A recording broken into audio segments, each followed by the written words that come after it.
We are bang in the middle of a transfer window, and that got me thinking, who are the greatest United transfers of all time when you take into account the fee, the impact and their legacy? Here's what I think are the greatest transfers in Manchester United history. In at number 5, Roy Keane.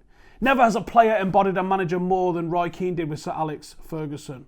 Signed for a British record £3.5 million from Nottingham Forest, Keane was rightfully seen as a possible replacement for Bryan Robson, Captain Marvel. In the first couple of years, Keane established himself as a fiery fan favourite, a footballer that had the talent to produce in a world-class side like United, but someone whose unbending will to win would soon take hold of the whole club. The retirement of Eric Cantona left United needing a new captain, and the loss of both Eric and Keane to injury that season saw United slip to second behind Arsenal. The return of Roy Keane heralded perhaps the greatest period of domination witnessed in English football. United stormed to a treble in '99, powered by the force of nature that Roy Keane had grown into.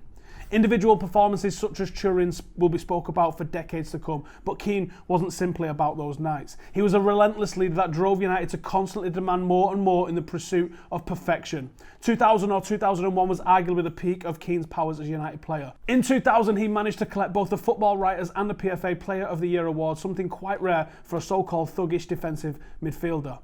It was a joy to watch United with Roy Keane in the middle of the park. It was aggressive, as 11 red cards can attest, but it was beautiful. Keane couldn't be replaced, and he's quite simply one of the best signings we ever made.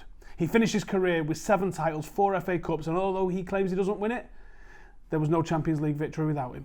Number 4, Denis Law. On the 10th of July 1962, 4 years out from the tragedy at Munich, Matt Busby was in the process of putting together what would become a decade-long quest to return United to being the best in the world. A young Scotsman who would become known as the King of the Stretford End was signed for a British record $115k from Torino. His first season he performed brilliantly, scoring 29 goals, including the opener in the FA Cup final, leading United to the first silverware since that fateful day in February '58. But it was arguably the subsequent seasons where the Old Trafford crowd fell in love with the Lawman. He followed up that first season by scoring 30 and 30 in the league and 46 in 42 overall in 64, a feat which would see him awarded United's first Ballon d'Or. But the scoring really didn't stop. Law's goals led United to league glory in 65 and took United back to Europe with a fierce desire to let the ghost of Munich's rest in peace. Although Law missed much of the 68 season, he was still a vital part of the squad and played a part in the semi-final victory over Real Madrid. Dennis's legacy was there for all to see every single match day at Old Trafford. He's part of the Trinity statue on the forecourt, but he's also got a statue inside Old Trafford in the Stretford End. He's rightly a United legend. I think my old man would have words if he wasn't on this list. In at number 3 then is Bryan Robson, Captain Marvel, another player joining for a British record fee, this time £1.5 million. Robbo suffers a little bit from his era not being a successful one for the club, but that's nothing to do with him. Robson was the living embodiment of supporters on the field, and while not as outwardly aggressive as Keane, he was every bit the same level as winner as the Irishman. Injuries caused Robson and ultimately United a lot of headaches in the 80s and likely cost our best chance of winning the league in 85-86 season when injuries to key players, including Robbo, took the steam out of United's incredible opening run. A goal-scoring, combative midfielder that averaged a goal every 4.5 games, he was pure brilliance in midfield and rightly held in the highest possible regard by United fans that saw him. He did manage to win back-to-back titles with United before going to Borough as player-manager, a fitting end for the longest ever serving captain at our club. A brilliant signing for United, quite simply. Number 2, Cristiano Ronaldo. In 2003, Sir Alex Ferguson was impressed with the dribbling and flair of a young Ronaldo in a pre-season friendly, but it took the players from the game urging Sir Alex to sign the Portuguese prodigy before he acted. The £12.4 million deal was a record for a teenager, and to many people's shock, he was given the number 7 shirt previously occupied by David Beckham.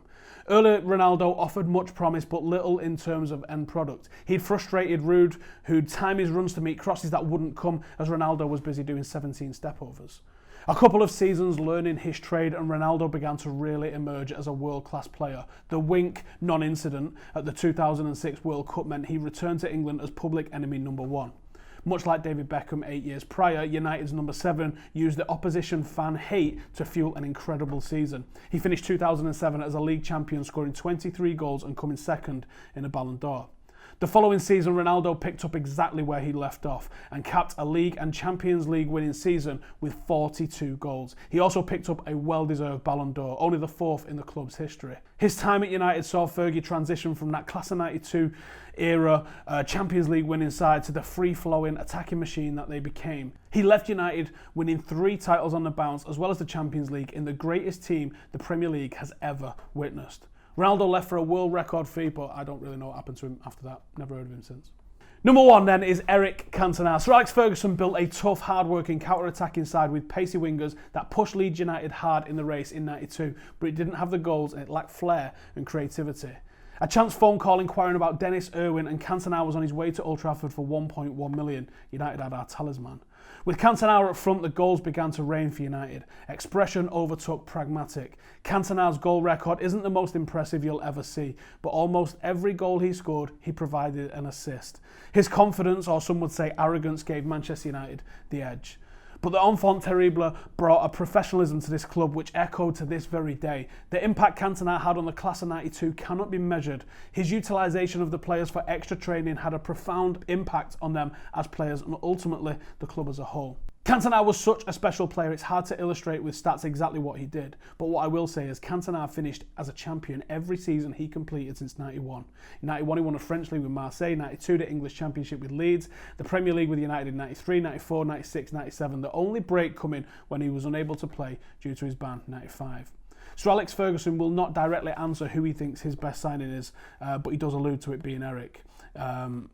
He won't say it with any kind of certainty. Who do you guys think has been Manchester United's greatest transfer of all time? For me, it has to be Eric Cantona for the impact that echoes to this very day. And obviously, he is my favourite player that's ever played for this club as well. So let me know in the comments who you guys think is the greatest signing Manchester United ever made. If David De Gea retires here, surely he's got to be on that list. It was hard not to pick just pure Fergie targets because of the way some other managers did it. Is there anything from the 70s that I'm overlooking? Let me know in the comments. Thank you guys for watching. Subscribe if you're new, and I will see you in the next one. Welcome to the Stephen Howson Football Channel. This is where I will take you through everything that I do revolving around football, be it that at Old Trafford or elsewhere. This is where you will get your match previews, your reviews, your football vlogs, your scout reports, your transfer talk, your youth reviews, your documentaries, and anything and everything revolving around football. I absolutely love this game. Do me a favour and subscribe. Thank you for watching.